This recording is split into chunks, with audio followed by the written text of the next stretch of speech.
بسم الله الرحمن الرحیم. السلام علیکم. تاسو ګوره خبر نیوز. زه یم تحسین الله تاثیر. نظر واچو په سر خبرونو.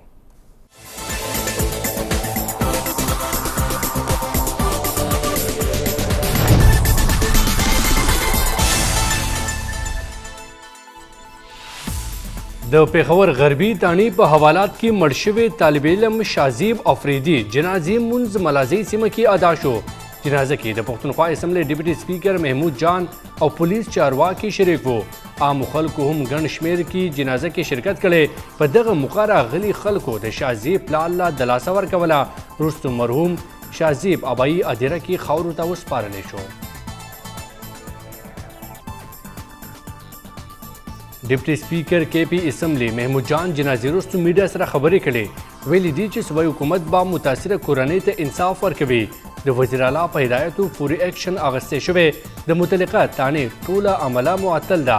د یو غفلت په بنیاد ټول پولیس نه دي بدنامول پکار. په دغه موقع ایس ایس پی یاسر افریدي ویلي دي چې د معاملې تحقیقات روان دي.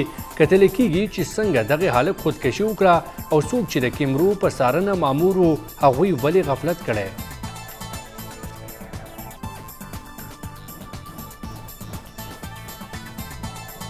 پاکستان کې د کورونا وایرس 253 تازه کیسونه رپورټ شول. تیره یو ورځ کې 29 مریضان په حق رسیدلي. ملک کې د کورونا نه متاثره شوي کل مریضانو شمیره 6 لکه نه سیوا شوې. بلخوا اسلام آباد کې کورونا کیسز په وجه مختلف سب سیکټر سیل کړی شوي. دغه سیکټرز کې I-84 F11-1 G62 I-10-2 شامل دي کوم چې د کنټینرز پر ذریعه سیل کړی شوي دي.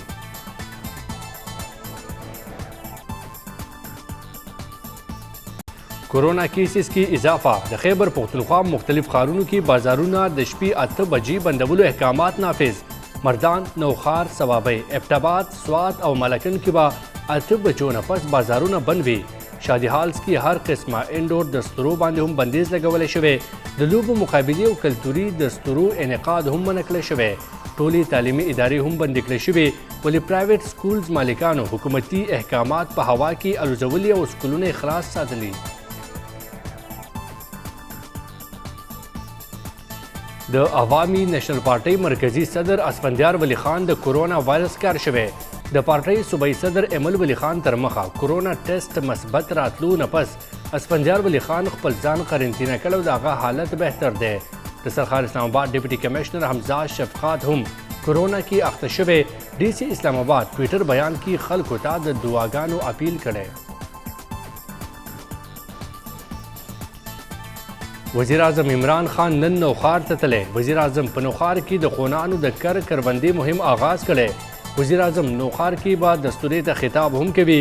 د وزیر اعلی او گورنر سره هم ملاقات کوي. د صوبایي حکومت د کارکردګۍ جایزه به اخلي.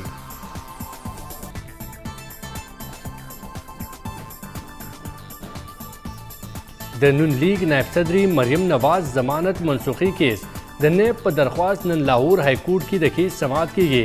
نیب له طرفه درخواست کې ویلې شوي چې مریم نواز د خپل ضمانت غلط استعمال کوي. باید چې د هغې ضمانت منسوخ کړی شي.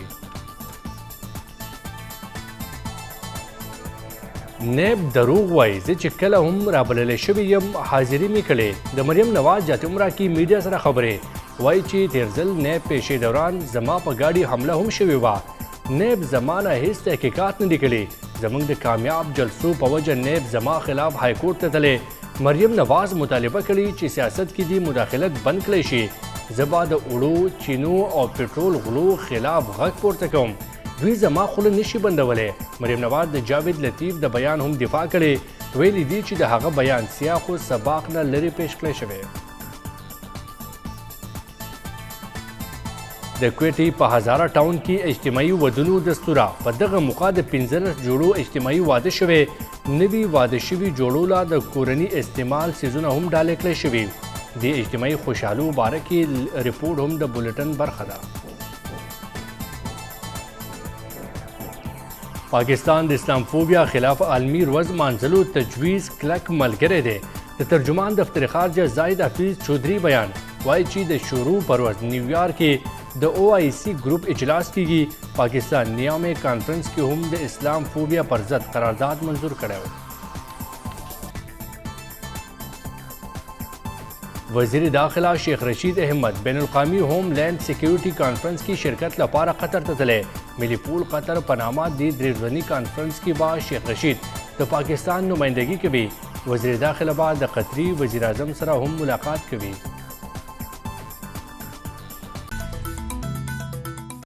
زوبنیغ پنیغ نوخار تا چرتچی وزیر اعظم عمران خان دا وقتی دستوری تا خطاب کبھی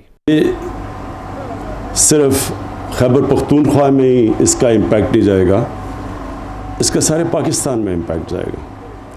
تو پہلے تو میں آپ سب کے سامنے جو پاکستان کے مین چیلنجز ہیں وہ رکھوں۔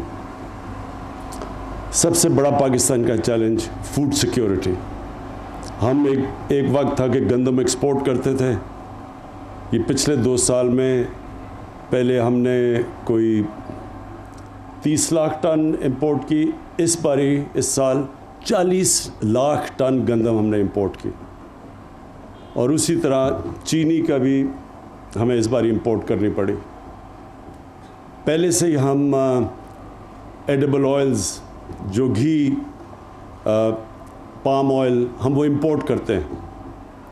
تو جو آگے پاکستان کی بڑھتی ہوئی آبادی ہے، سب سے بڑا چیلنج فوڈ سیکیورٹی ہے کہ ہم نے کیسے اپنی آبادی کو نیوٹریشن دینی ہے، کھانا ان کی غذا کیسے، ان کی پروٹین، یہ کیسے ہم نے ایک گورنمنٹ کی سب سے بڑی ذمہ داری ہوتی ہے اپنی قوم کو فوڈ سیکیور کرے، اس کے لیے کھانے پینے کی اتنی ہم چیزیں دیں کہ لوگوں کی زندگیاں ہم بہتر کر سکیں۔ دوسرا، ہمارے پاس مسئلہ ہے فارن ایکسچینج کا، فارن ایکسچینج ریزروز۔ ہم جو دنیا سے امپورٹ کرتے ہیں اور جو ہم دنیا کو ایکسپورٹ کرتے ہیں اس میں بہت فرق ہے۔ اب کم ہو گیا، لیکن جب ہمیں گورنمنٹ ملی تھی تو پاکستان کی تاریخ کا سب سے بڑا خسارہ تھا۔ ہم $60 ارب کی تقریباً امپورٹس کرتے تھے اور صرف $20 ارب کی ایکسپورٹ کرتے تھے۔ تو ابھی ہماری ایکسپورٹس بڑھی ہیں، ہم نے امپورٹس اپنی کم کی ہیں، لیکن یہ بھی آگے بہت بڑا ہمارے لیے چیلنج ہے۔ ہمارا تیسرا چیلنج کلائمیٹ چینج۔ پاکستان بدقسمتی سے ان 10 ملکوں میں ہے جو سب سے زیادہ جو یہ موسم میں گرمی پیدا ہو رہی ہے جس کو کلائمیٹ چینج کہتے ہیں، سب سے زیادہ وہ 10 ملکوں میں پاکستان بھی ایک ہے جو سب سے زیادہ متاثر ہے۔ اور پھر اس کے علاوہ ہماری ایک بڑھتی ہوئی آبادی ہے اور ہمارے دنیا میں دوسرا نوجوان آبادی ہے، یعنی سیکنڈ ینگسٹ پاپولیشن ہے پاکستان کی۔ تو ان کو ہم نے نوکریاں دینی ہیں، روزگار دینا ہے، یہ بھی بہت بڑا چیلنج ہے۔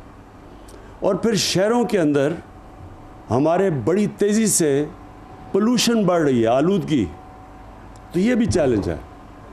تو یہ جو ہم اپنے 10 ارب درخت، 10 بلین ٹری سونامی، اس کا کیا، سب سے پہلے اس کا مقصد یہ ہے کہ جو آنے والی آگے ہماری نسلوں کو سب خطرہ کلائمیٹ چینج سے ہے، اس سے یہ جو ہم 10 ارب درخت لگانے کا ہمارا چیلنج ہے، اس سے ہم اپنی آنے والی نسلوں کی حفاظت کر رہے ہیں، ہم ان کی فیوچر کو پروٹیکٹ کر رہے ہیں، اپنے بچوں کی فیوچر پروٹیکٹ کر رہے ہیں یہ سارے ملک میں درخت لگانے کے لیے۔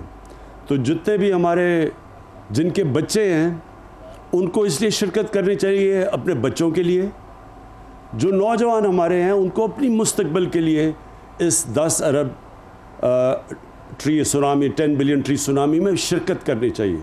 یہ آگے ملک کی، یہ ساری دنیا میں کلائمیٹ چینج بہت بڑا ایشو بن گیا، لیکن ہمارا ملک کیونکہ زیادہ ونربل ہے، زیادہ خطرہ ہے، اس لیے اس میں سب کو شرکت کرنی چاہیے۔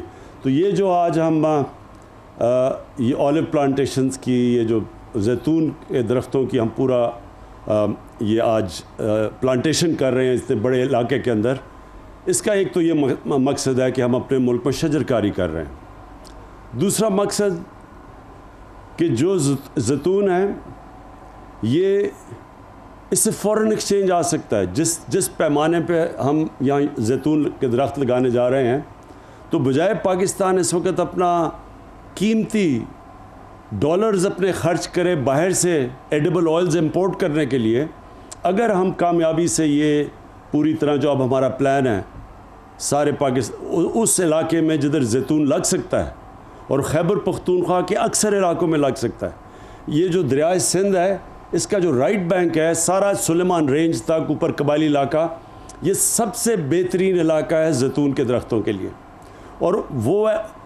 وہ علاقے بھی ایسے ہیں کہ اور کچھ زیادہ اگ بھی نہیں سکتا وہاں۔ وہ جو سارا سلیمان کے جو پہاڑ ہیں وزیرستان کے اندر، جو میں